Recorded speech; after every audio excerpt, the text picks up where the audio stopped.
سبحانك لا علم لنا إلا ما علمتنا إنك أنت العليم الحكيم. اللهم علمنا ما ينفعنا وانفعنا بما علمتنا وزدنا علما. رب اشرح لي صدري ويسر لي أمري واحلل عقدة من لساني يفقهوا قولي. Qu'on exalte la bénédiction de celui qui a fait descendre le livre de discernement, le Coran, à son serviteur Mohammed sallallahu alayhi wa sallam, pour qu'il soit un avertisseur à l'univers. Allah est le Tout-Puissant, lui appartient la royauté des cieux et de la terre, il ne s'est point attribué d'enfant. Il n'est pas associé à sa royauté et il a créé toutes choses en lui donnant ses justes proportions. Celui qu'Allah a guidé, c'est lui le bien guidé. Et quiconque se gâte ne trouvera pas d'allié pour lui pour le mettre sur le droit chemin.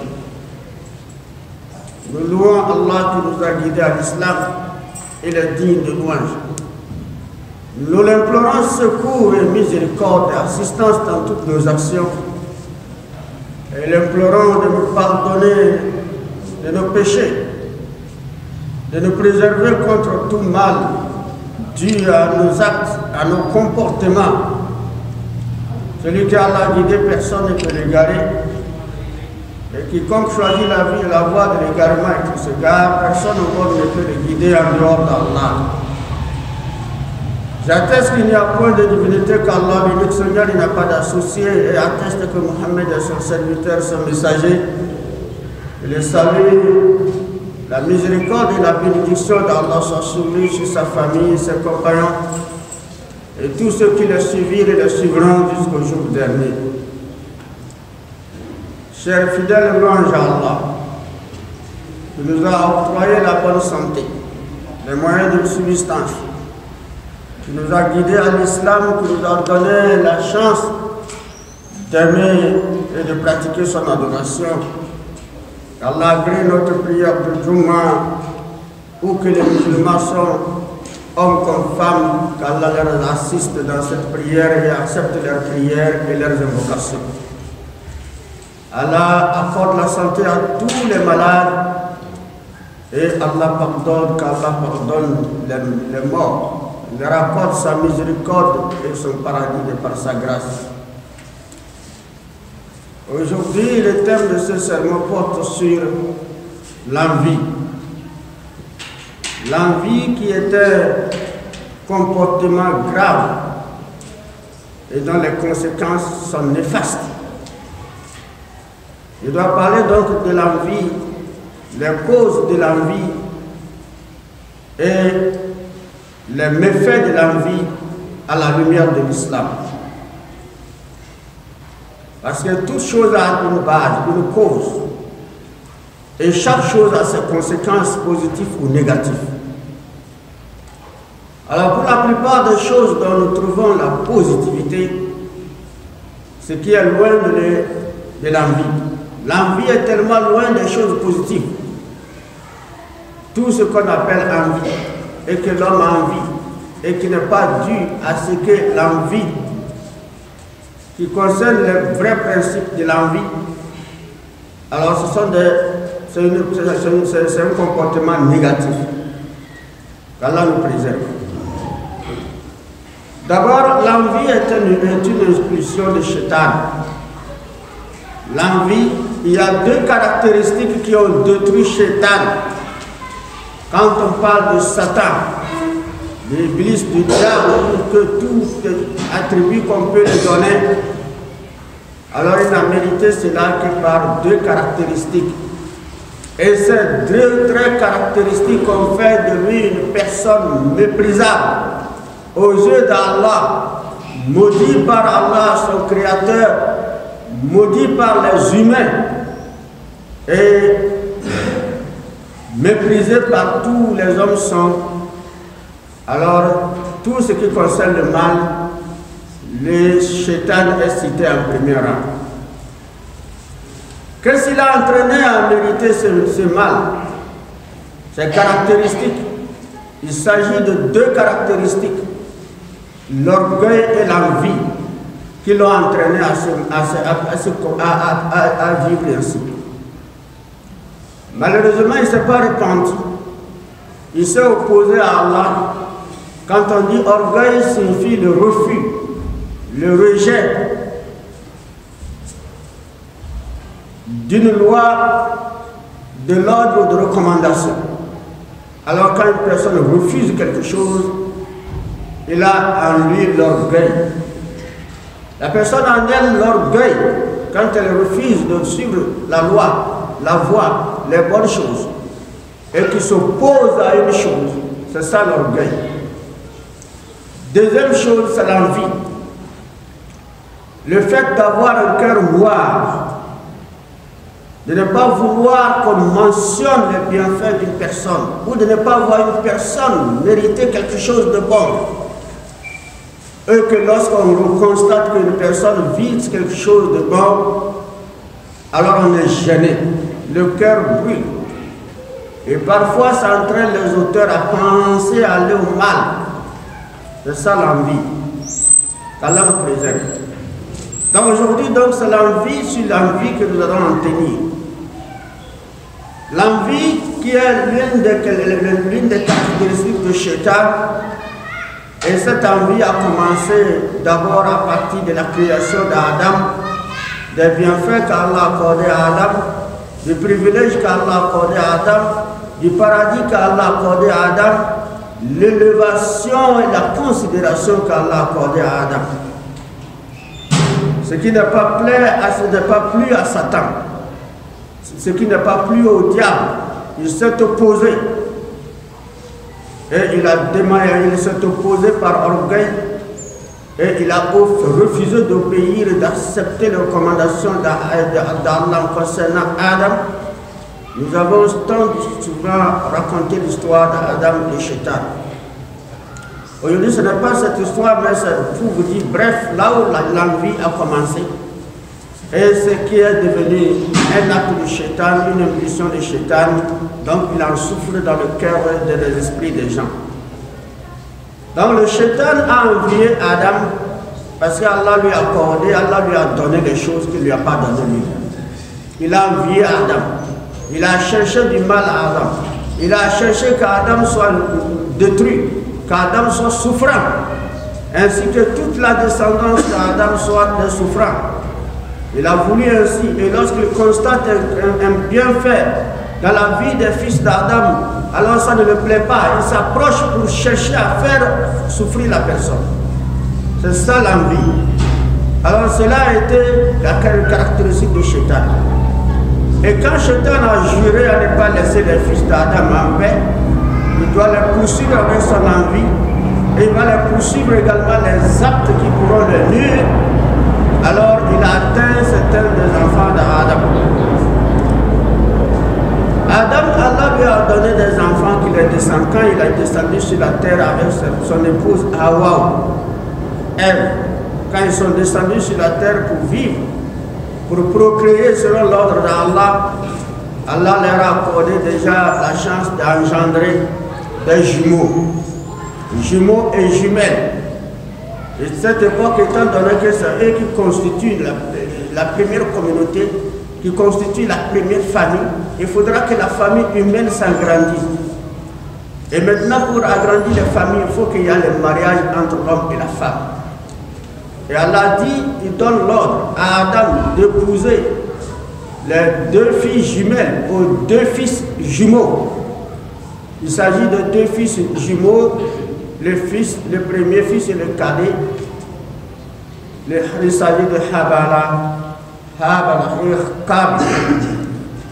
Alors Kabila et Habala, Allah ordonna à Adam Allah désigna les deux jumelles qui sont des sœurs jumelles de deux personnes et désigna l'une pour l'épouse de Habala et l'une pour l'épouse de Kabila. Et là maintenant, Kabila s'est opposé. Il a envié Habala. Il dit, pourquoi lui accepterait-il d'épouser celle-là alors qu'on offre sa sœur jumelle, l'autre sœur jumelle, Or, cette sœur jumelle qui est plus belle que celle-là qu'on le propose, lui, il aimerait plutôt celle-là. Et son père Adam dit non, c'est l'ordre d'Allah. Alors il s'opposa. Et Allah donna l'ordre à Adam de les indiquer les moyens pour les départager. Allah révéla à Adam de dire aux deux enfants d'offrir un sacrifice. Que chacun offre un sacrifice. Celui pour qui sera accepté par Allah, celui qui épousera tel ou tel. Et celui par qui le sacrifice sera rejeté par Allah, il ne mériterait pas celle. C'est ainsi que cela est pu faire. Et le sacrifice puis procéder. Et Allah accepta le sacrifice de Habal plutôt, Allah accepta le sacrifice de Habal. Et il refusa le sacrifice de Habal. Voilà que lui, il s'est pris de la jalousie, de l'envie contre son frère Habal. Alors maintenant, qu'est-ce qu'il faut faire? Il ne peut pas les divorcer et épouser. Il ne peut pas changer ça. Il ne peut pas enlever ce don-là qu'Allah a accordé à son frère. Donc il a opté pour le meurtre. C'est là où le premier crime fut commis dans la vie des fils d'Adam. Le tout premier crime fut commis là-bas, selon l'histoire. Et Kabal tua son frère Habal, juste parce qu'il a épousé une femme que lui voulait. Et on l'a refusé. Et il l'a tué. C'est la première histoire de crime perpétrée par l'impulsion de Shaitan, qui est l'envie. Le deuxième crime dans la famille prophétique, c'est la famille d'Anabi Yacoub. Anabi Yacoub qui avait 12 enfants, dont les deux petits-enfants, Youssouf et Yahya, étaient les tout petits-enfants, de l'âge de 10 à 11, à quelque chose comme ça. Alors les autres sont des grands-enfants, très âgés et responsables, qui ont déjà leur famille. Donc ils vivaient ensemble avec le papa Anabi Yacoub. Anabi Yacoub, alors il avait vu entre les 12 enfants, l'un des enfants qui Allah a accordé des bienfaits. Et ces bienfaits, c'est l'interprétation des rêves. Il s'agit d'Anabi Youssouf.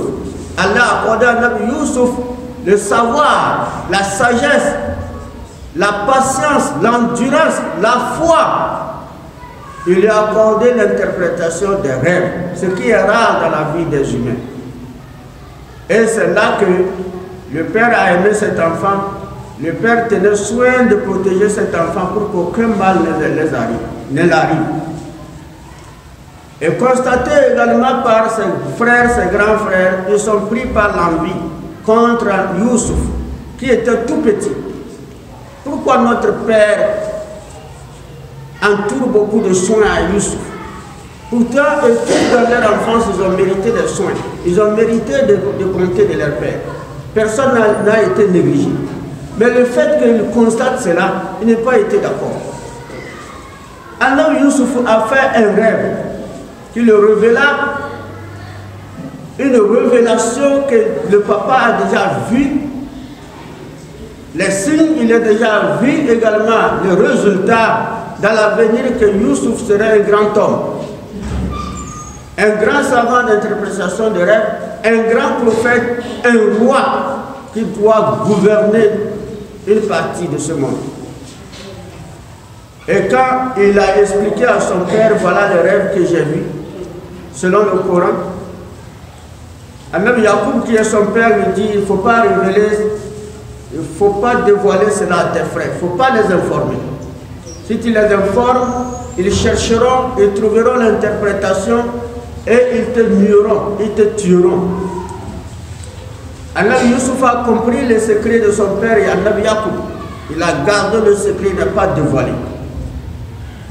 En dépit du fait qu'il a caché le secret et qu'il n'a pas dévoilé, en tout cas, il n'a pas été épargné par leur envie. Tout simplement parce que leur père aime toujours que Youssouf soit rapproché de lui. Ils n'ont pas compris ça. Pourquoi ce petit enfant-là, notre père le considère comme ça? Lui là, il est quoi? Pourquoi lui il est comme ça? Pourquoi notre père en erreur? Et un jour ils ont décidé pour tuer Nabi Yusuf. Ils ont demandé à leur père de leur accepter la compagnie d'Nabi Yusuf pour qu'il sorte en pâturage. Le papa Nabi Yacoub n'est pas accepté. Il dit à moi, je crains sa sécurité. Parce qu'il y a les animaux sauvages qui dévorent les humains, plus des faibles. Vous êtes grand, vous pouvez vous défendre avec vos armes. Lui, il ne peut pas se défendre. Ils ont promis de le défendre. Il dit, papa, il reviendra sain et sauf. C'est notre petit frère. Nous l'aimons tant. Nous voulons être avec lui. Et nous voulons l'entourer de notre protection. Ne crains rien. Le père a pris peur, mais il a eu le courage et aussi la confiance. Il les a placés. Il les a laissés aller avec Youssouf. Arrivé à Moussa, alors ils ont décidé de mettre fin à la vie de Youssouf. Alors il y a comme tiraillement entre eux. D'autres disent, vendons-les. Aux caravaniers vont les acheter pour aller en faire leurs esclaves. D'autres disent, non, le vendre un jour il va revenir. Tuons-le pour mettre fin à ça. Et ils ont accepté la dernière proposition. Et le tuer, comment le tuer? Ils l'ont jeté dans le puits. Dans un puits vraiment profond, très obscur. Ils l'ont jeté dans le puits. On jette un enfant dans le puits très profond. Que pourrait-il, personne ne peut penser qu'il peut survivre? Non. Mais Nabi Youssouf a été protégé par Allah dans le puits. Il n'est pas mort. Jusqu'à ce que les gens de caravane qui passent sur la route ont découvert un puits, ils allaient maintenant pour en chercher d'eau. L'eau. Quand ils ont jeté le seau, ils tirent maintenant, ça pèse. L'enfant a saisi le seau. Ils ont compris qu'il y a quelque chose qui ne va pas. Ça, ce n'est pas le poids de l'eau. Il faut tirer. Ils sont aidés, ils ont tiré, ils voient que c'est un enfant. Ils disent, ah, un enfant par erreur est tombé dans le puits. Dans le puits. Mais pourquoi il n'y a pas de blessure? Il n'y a même pas de blessure, ni signe de difficulté à l'enfant. Mais qu'est-ce qui se passe? Alors, ils ont trouvé un trésor. Parce qu'à cette époque, c'est l'esclavagisme. À cette époque, c'est la vente d'esclaves. Donc, ils ont pris Nabi Youssouf, qui était tout petit. Ils l'ont amené en Égypte. Arrivé en Égypte, ils ont vendu Nabi Youssouf. Et celui, malheureusement pour eux, celui qui devait acheter Nabi Youssouf, c'est le roi de l'Égypte. Et quand le roi a acheté l'Égypte, acheté Nabi Youssouf, il a amené Nabi Youssouf. Lui-même a envoyé Nabi Youssouf.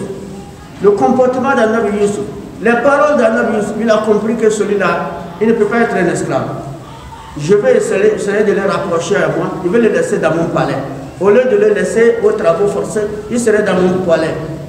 Je vais faire usage, je vais utiliser cet enfant. Cet enfant peut être, je peux le considérer même mon enfant. Et il a pris Nabi Youssouf comme son propre fils, dans le palais. Il vivait encore mieux que chez son père. Mais il était triste parce que son père est absent. Alors il méritait tous les soins du roi. C'est lui qui conseillait le roi comment gérer les choses. Jusqu'à la grandi, il est devenu homme, garçon. Malheureusement, il fut accusé par la femme du roi et on l'a jeté en prison. Il a fait plusieurs années en prison. Après la prison, il est sorti, libéré, il est devenu ministre des Finances de l'Égypte. C'est là où maintenant, il y a eu la famine. Les 12 frères devaient venir en Égypte pour chercher les vivres. Donc les gens de leur pays venaient maintenant en Égypte pour chercher les vivres. Nabi Youssouf a stocké les vivres pour les pauvres des pays voisins, des localités voisines. Et ceux-là venaient pour en occuper. Et ils donnaient, ils vendaient pour d'autres. En tant que ministre. Et là, les pères sont venus, les 12 fils sont venus, et les 11 fils. Il y avait le petit qui est resté avec son père. Ils sont venus maintenant pour acheter. Nabi Youssouf les a reconnus, il ne les a pas reconnus. Donc Nabi Youssouf a joué avec eux jusqu'à il les a donné son parti, il les a donné encore une condition. Si vous avez obéi, j'ai besoin de votre petit frère. Si vous avez. C'est comme ça que c'est passé à Nabi Youssouf. Il les a dominés. Vous voyez, c'est pour vous dire que cette histoire nous explique les conséquences de l'envie qui n'est autre qu'à la fin, c'est l'humiliation que la personne doit subir. Quand Dieu élève quelqu'un, personne ne peut le rabaisser. Donc à partir de là, nous avons compris l'histoire de Shaitan et Nabi Adam, qui n'est autre que l'envie. L'histoire des fils d'Adam, Habala, Kabala. Et donc Kabala tua Habala à cause de l'envie. Et nous avons compris l'histoire d'Anabi Yacoub et ses 12 fils. Donc 11 ont décidé de tuer. Et donc 10 ont décidé de tuer le 11e et ils l'ont jeté dans le puits.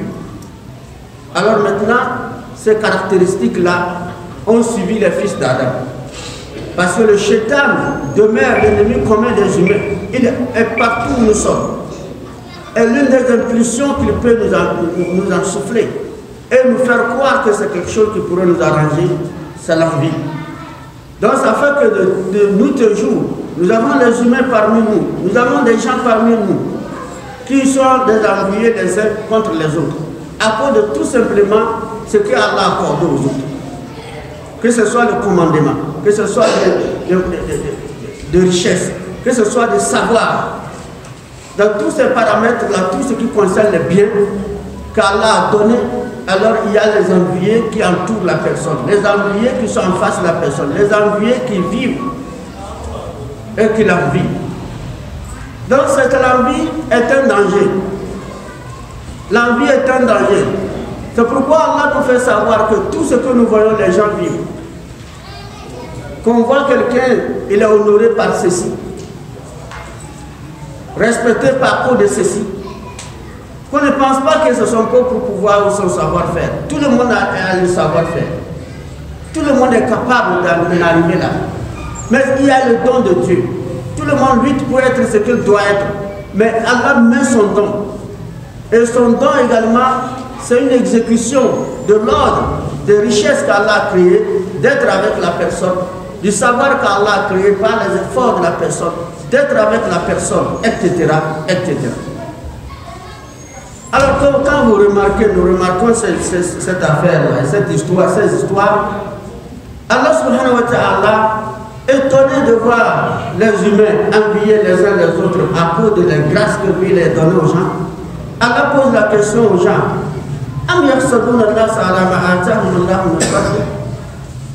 envie-t-il aux gens ce qu'Allah leur a donné de par sa grâce? Envie-t-il aux gens de par ce qu'Allah leur a donné de par sa grâce? Moi, ce que j'ai donné aux gens, et vous les enviez, pour quelle raison? Qu'est-ce que vous pouvez faire? Qu'est-ce que votre envie peut enlever dans ce que je les ai donné? Rien.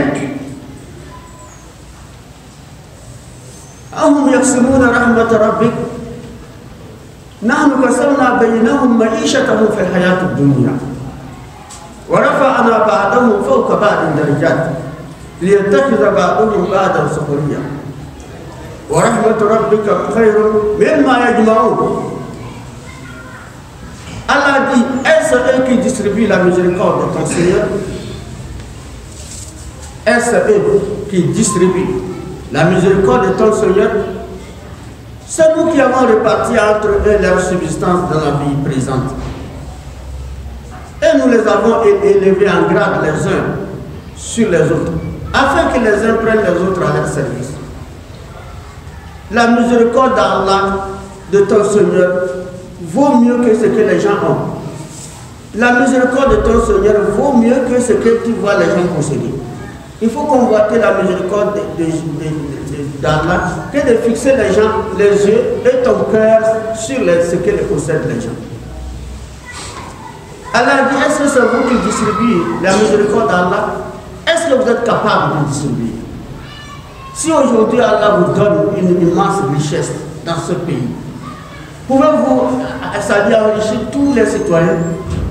Vous ne le ferez jamais, vous ne l'accepterez pas. De crainte que votre richesse va finir. Mais étant donné que rien n'est fini chez Allah, il distribue.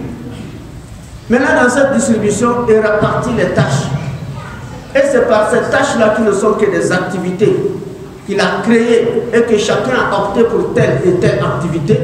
Et Allah en fait de son activité une porte pour la richesse, ou carrément laisse son activité, l'oriente par une autre activité et en fait de cette activité sa richesse. Il a créé le savoir, de divers savoirs. Il y a plusieurs savoirs. Et chacun a choisi sa voie. Chacun a choisi le secteur qu'il veut pour étudier, pour apprendre, pour devenir savant et compétent dans son domaine. Allah qui a créé tout cela. Et lorsque chacun embrasse son domaine, avec les petits efforts qu'il fournit, il ne peut pas atteindre tous les degrés de tous les efforts pour en atteindre là où les gens le voient vivre. Mais c'est un petit effort, étant donné qu'Allah a décrété que sa loi doit s'appliquer pour que la personne soit une personne considérée comme savante, et aussi que lorsqu'elle agit, on sent que la personne a un savoir. Pourquoi vous l'enviez? Ces activités, Allah a dit que tout le monde exerce les mêmes activités. Vous verrez que les gens exercent les mêmes activités, les mêmes choses. Mais parmi eux, Allah choisit parmi eux, il en font, il les donne. Et il devient riche. Mais c'est le même travail. C'est le même commerce. C'est la même chose que nous vendons. Mais lui, il est devenu riche. Mais lui aussi, il est devenu riche. Nous avons tous les mêmes compétences politiques. Nous avons tous les mêmes stratégies politiques. Nous avons tous les mêmes savoirs politiques. Nous avons tous les mêmes efforts politiques. Mais parmi les politiciens, Allah choisit ceux qu'il donne pour en gouverner, pour en commander. C'est ce qu'il fait. Et Allah dit, c'est vous qui donnez ça, c'est vous qui distribuez ça. C'est nous qui avons réparti les tâches des activités. C'est nous qui avons reparti cela. Pour la vie présente, ça ne va pas dans l'au-delà. Si tu es riche, ça ne va pas là-bas. À moins que tu œuvres pour que ta richesse soit un moyen pour qui te conduise. Si tu es savant, ton savoir ne va pas là-bas. À moins que tu œuvres, c'est les œuvres que tu appliques avec ton savoir qui te conduisent chez Allah. Alors si tu es tel commerçant ou bien tout ce que tu vends, tu n'emportes pas ça. Mais ce que tu dépenses, ce que tu fais pour plaire à Allah, c'est ça qui te conduit vers Allah. Alors si tu commandes, ton commandement ne va pas chez Allah. Les actes que tu poses avec ton commandement, c'est ça qui te conduit chez Allah. Donc c'est les actes qu'Allah vise. Tout ce qu'il nous a donné comme répartition d'activités, nous exerçons, ça ne nous conduit pas là-bas. Mais les actes que nous posons avec ce qu'il nous a donné, c'est ce qui nous conduit là-bas. Donc il ne sert à rien d'envier. C'est pourquoi le prophète sallallahu alayhi wa sallam a dit, l'envie a des conséquences néfastes. Et parmi les conséquences les plus graves et les plus pires, c'est que l'envie dévore les bonnes œuvres. Ça dévore la bonne action d'une personne. C'est-à-dire, nous, chacun de nous a des efforts en espérant quelque chose d'Allah. Si j'enlève 100 francs, je donne la sadaqa. C'est le moyen que j'ai. J'espère quoi en donnant? J'espère qu'Allah me récompense. Si j'ai quitté la nuit, j'ai fait nawafil, j'espère qu'Allah me récompense. Si j'ai fait le jeûne sur le rogatoire, j'espère qu'Allah me récompense. Alors tout ce que je vais faire avec l'espérance qu'Allah me récompense, je ne pourrai pas avoir accès à cette récompense que lorsque je me repens de l'envie si je suis envieux. Parce que ça dévore tout. L'envie dévore tout. C'est pourquoi le prophète nous a mis en garde et nous dit Iyyakum wal hasada. Fa inna al hasada ya'kuluna hasanat kama ta'kulu an-nar hataba. Le prophète dit méfiez-vous, prenez garde de l'envie. Méfiez-vous et prenez garde de l'envie. Car l'envie dévore les bonnes actions comme le feu dévore le feu brûle les herbes ou les bois. Quand vous attachez les ordures, les herbes, etc., vous l'attachez, vous mettez le feu, ça brûle tout. Le temps que vous voyez, quelle que soit sa hauteur, ça devient cendre, ça devient par terre. C'est ainsi que l'envie est dans la vie de toute personne qui pose des actes avec l'intention de recevoir des biens vers Allah. Allah, son envie vient consumer ça, comme le feu. Il donne son envie brûle ça, ça ne monte pas. Il fait nawafil, son envie brûle ça. Tout ce qu'il fait, l'envie qu'il a envers une personne, et que dire même ceux qui ont envie envers plusieurs personnes. Donc cette envie vient brûler ça, il n'a plus rien. Mais il marche, il dit, j'ai fait ça là. Il marche, il dit, j'ai construit une mosquée, j'ai construit ceci, j'ai fait ceci, j'ai fait ceci. Pourtant, c'est tout brûlé à cause de l'envie. C'est un vice qu'Allah nous préserve, qui nous guide sur le droit chemin. Il nous facilite la compréhension. اهدنا الصراط المستقيم صراط الذين أنعمت عليهم غير المغضوب عليهم ولا الضالين آمين. أقول قولي هذا أستغفر الله لي ولكم وسائر المسلمين من كل ذنب واستغفروه إنه هو الغفور الرحيم.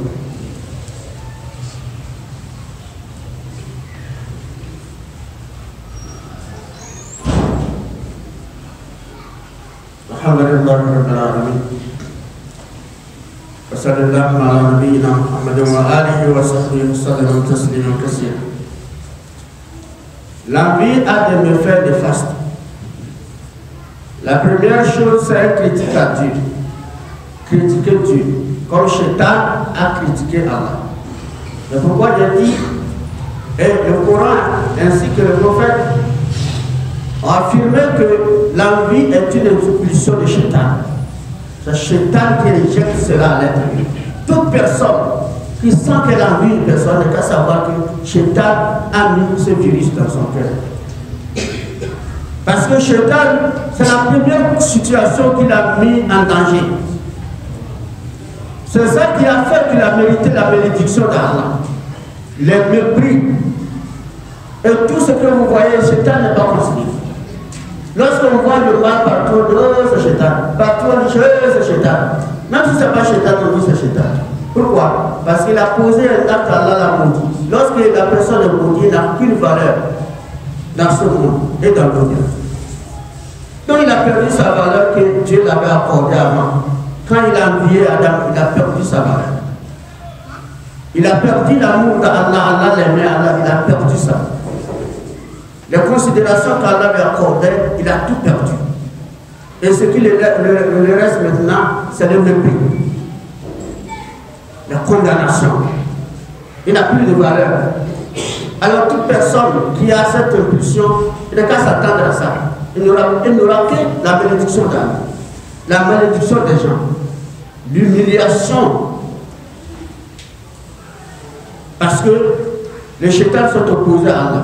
Parce qu'Allah a accordé quelque chose à Adam. Il est contre ça. Il a envie à ça.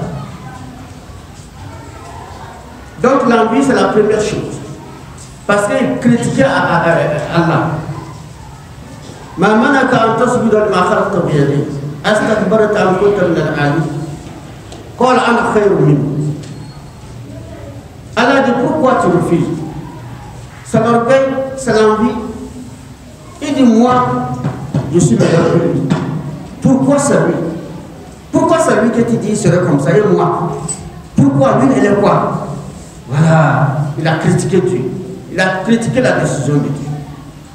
Donc lorsque une personne est dans une situation et qu'on voit on n'est pas content, on est contre la personne, c'est comme pour dire à Dieu pourquoi c'est lui? Lui là il est quoi? Et c'est vrai, nous vivons ça. Vous allez voir quelqu'un comme ça, Dieu a fait qu'il est devenu quelque chose de oh, lui là, c'est devant nous là. Oh, vraiment, casse. Regarde lui là, casse. Mais il n'est pas quitté là-bas. C'est pas devant nous là. C'est pas devant nous, il traînait ici. Ah, il traînait. C'est bien qu'il le faisait traîner, après Dieu a fait qu'il ne traîne plus. Qu'est-ce que tu veux? Tu veux critiquer Dieu parce que Dieu a fait qu'il ne traîne plus. Tu veux qu'il traîne toujours. Ça c'est l'envie. Alors cherche que Dieu te sorte de l'entraîne. Le fait qu'il te sort de ça. Si toi aussi tu traînes et que lui traînait, après tu as vu il ne traîne plus. Alors demande à Allah, oh Allah, fasse qu'il ne traîne plus. Et lui aide, le soutien de lui. Et tu es sauvé. Mais s'il dit lui là, il traînait ici. Oh, c'est maintenant il veut nous montrer. Voilà, si lui parle quoi là-bas, il dit quoi? Il a quel argent? Il a les miettes là, le vol là. C'est l'envie. Hein?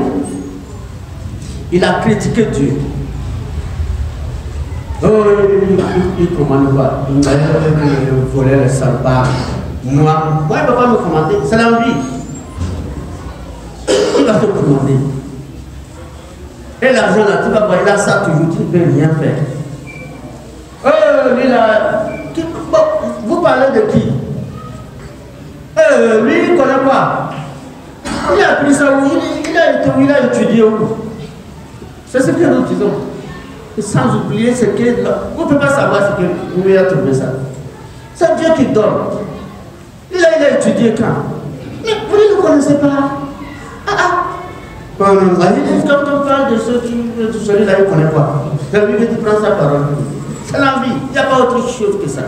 Mais ce qu'il dit là, c'est faux. Ce qu'il dit là, c'est pas juste. Et si c'est pas juste, là, il a appris ça, oui, il a raison parce qu'il n'a pas appris ça. Mais s'il dit c'est juste, mais qu'est-ce que tu viens pour? Voilà, tu cherches à les salir, à les déshabiller, parce que tu l'envies. Donc c'est ça l'impulsion de Shaitan. Ça veut dire qu'il critique à Dieu. Les conséquences sont néfastes. Et nous ne pouvons pas continuer par parler aujourd'hui. Et le vendredi prochain, nous allons parler largement des méfaits. Ce sont unes des méfaits, des conséquences négatives de l'envie, dont j'ai cité quelques-unes. Mais il y en a plusieurs que nous allons citer. Chacun de nous seront effrayés.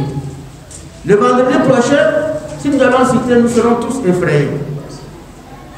Moi-même qui parle, qu'Allah nettoie mon cœur. Tous ceux qui sont là ici présents, qu'Allah nettoie mon cœur. Tous ceux qui écouteront après, qu'Allah nettoie leur cœur. Qu'Allah nous débarrasse de cela. Qu'Allah nous facilite la chance de vivre un cœur pur, un cœur aimable. Parce que le prophète sallallahu alayhi wa sallam a dit La yu'minu ahadakum hatta yuhibba l'akhihi ma yuhibbu li nafsihi. Qu'aucun d'entre vous ne peut prétendre être un vrai croyant, à moins qu'il aime pour son frère ce qu'il aime pour lui.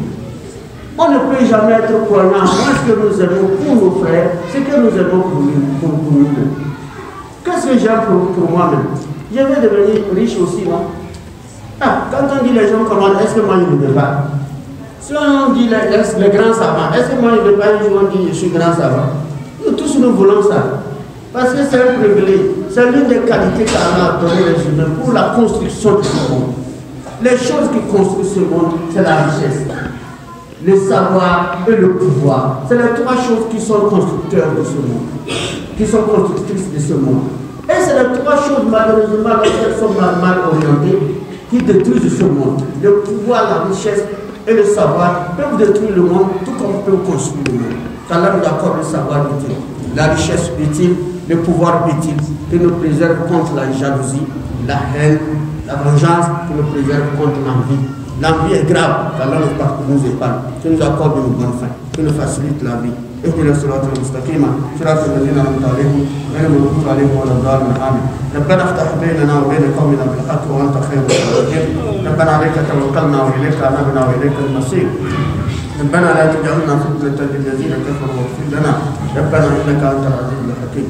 ربنا اتمم لنا نورنا واغفر لنا انك على كل شيء قدير. ربنا اتنا في الدنيا حسنه وفي الاخره حسنه وقنا عذاب النار. ربنا لا تزغ قلوبنا بعد إذ هديتنا وهب لنا من لدنك رحمه انك انت الوهاب. ويا مقلب القلوب ثبت قلوبنا على دينك. فاطر السماوات والارض انت ولينا في الدنيا والاخره. توفنا مسلما وعلى بالصالحين. سبحان ربك رب العزه عما يصفون وسلام على المرسلين والحمد لله رب العالمين.